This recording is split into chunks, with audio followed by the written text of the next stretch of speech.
counting. It's now 33 days without any food. What on earth are we going to do? Wait till we drop dead like our worse halves? Speak for yourself. My husband is still alive. Just a tiny bit of catatonics at the moment.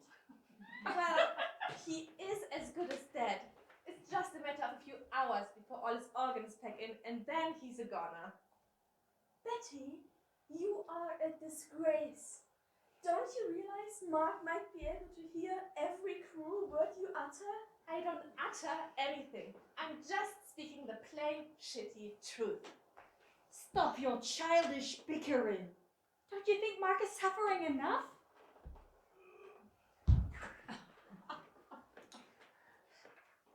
Let's look at the situation logically, coolly, and rationally.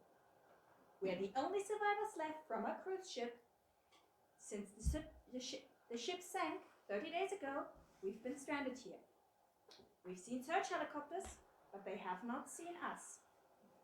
We have more than enough rainwater to drink, but since our supplies were used up, no food. Our husbands have already starved to death, and that is our immediate future, unless by some kind of miracle we are to be saved. Let's get real. Let's get used to it. There's nothing after death, so there's nothing to fear. That's enough of your bullshit, Professor Smarty Pants. Your gabbling won't save us. We're doomed. We're doomed. We are fucking doomed. Language, Betty. Language. Don't despair. Let us just pray for a miracle. Pray? Pray to what? A man in the sky? Do you really think anyone can hear us? Other than Mark, perhaps.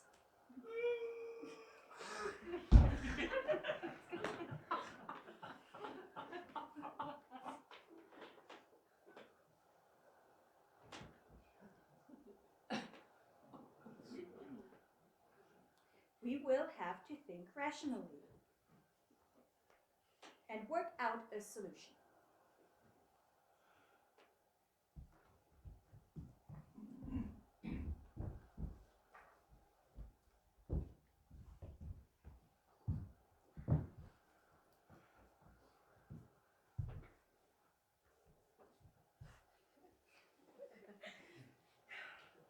I'm starving to death.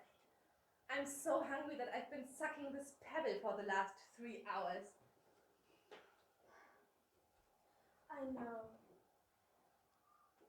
But just keep praying for another miracle. You pray, I'll think. Praying, thinking, what's the use of that? No more than farting, and we can't even do that on our empty stomachs. Well, I've been looking for driftwood. Nothing. The shellfish are all gone. We ate the last few. Fish? Impossible to catch in the wild sea. In other words, we'll be joining our husbands in a matter of hours or days if we're lucky. Unless what? Do you remember the news about that air crash somewhere in South America?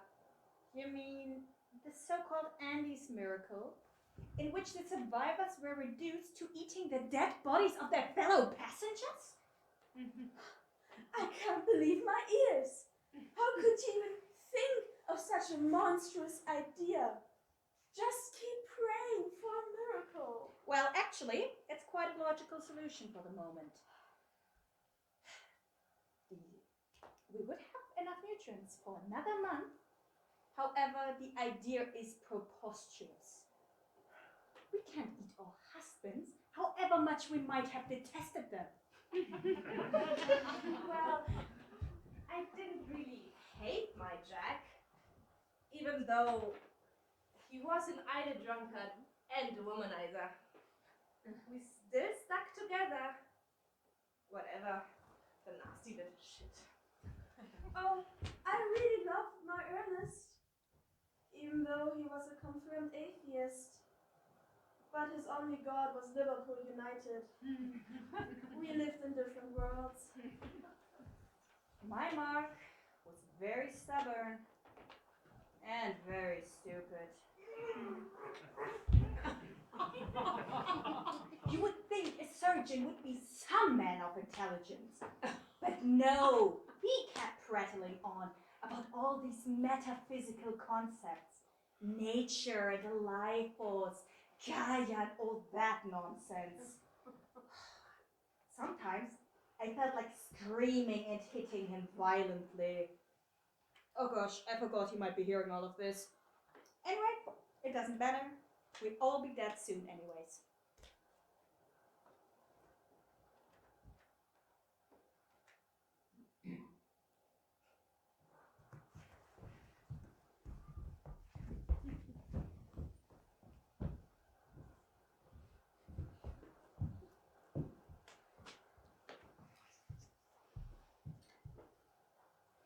I've rescued the paraffin stove and a Swiss penknife from the so-called survival kit. What's to stop me from taking a wafer-thin slice from one of their buttocks?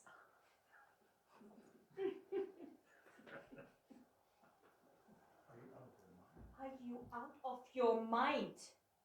We're not eating our husbands. We're civilized people. All right, Professor. I am an atheist like you, just not a posh one, unlike you. Do you believe in souls?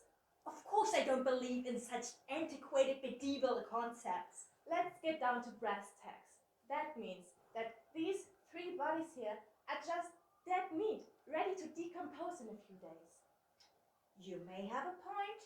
These 3 large lumps of flesh are only our husbands in our mind, in our imagination. We are fooled by concepts such as love or that sentimental crap. This is terrible. The very idea of eating our husbands is enough to turn even my empty stomach. And yet what? Is there even a yet in your cock-eyed superstitions?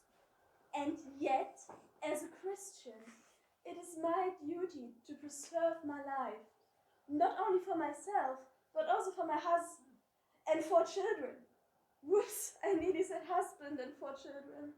Yes, and you tell your children that you survived by eating up their father. I know it sounds hypocritical, but we don't actually have to eat our own husbands. We can swap around. I saw that film they made of that crash, The Miracle of the Andes. The Catholic authorities declared that the cannibals passengers had not committed a sin in those circumstances because of the duty to preserve one's life. I am strictly Church of England, but the Romans may have a point. I don't give 2 hoots what these antiquated institutions may or may not have declared. I am not nearly as clever as you, but you are such a hypocrite. You and your lot are the ones who keep going on about us just being another species of animal. Well, animals do not hesitate to eat their dead relatives if driven by extreme hunger. I hate Marxist language, but you are what my husband would call a bourgeois prig. She's right, EUSTACIA. You go and find a posh solution while I put the paraffin stove on. You've done nothing but talk posh. That's where you're wrong. During our 2 breaks, I've been placing stones in a letter over there on the other side of the beach. A fat lot of good that will do. You might as well go pray for a miracle with Christine. Yeah, but this time I made huge letters. Anyway, in the meantime, I'm going to cut a thin slice from Jack's left buttock.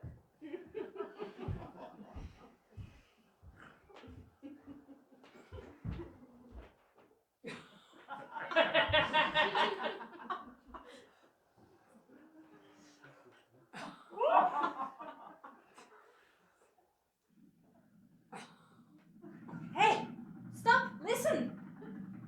Oh, I see it coming towards us. It's getting nearer and nearer. A helicopter. Praise the Lord. We're saved. Thank God. Thanks my SOS stones. That was a close shave. But what about Mark? What if he comes around? He must have heard all of that. He passed away an hour ago while I was praying over him. I was going to tell you at the appropriate time. Thank goodness for that. A very close shave. A very close shave.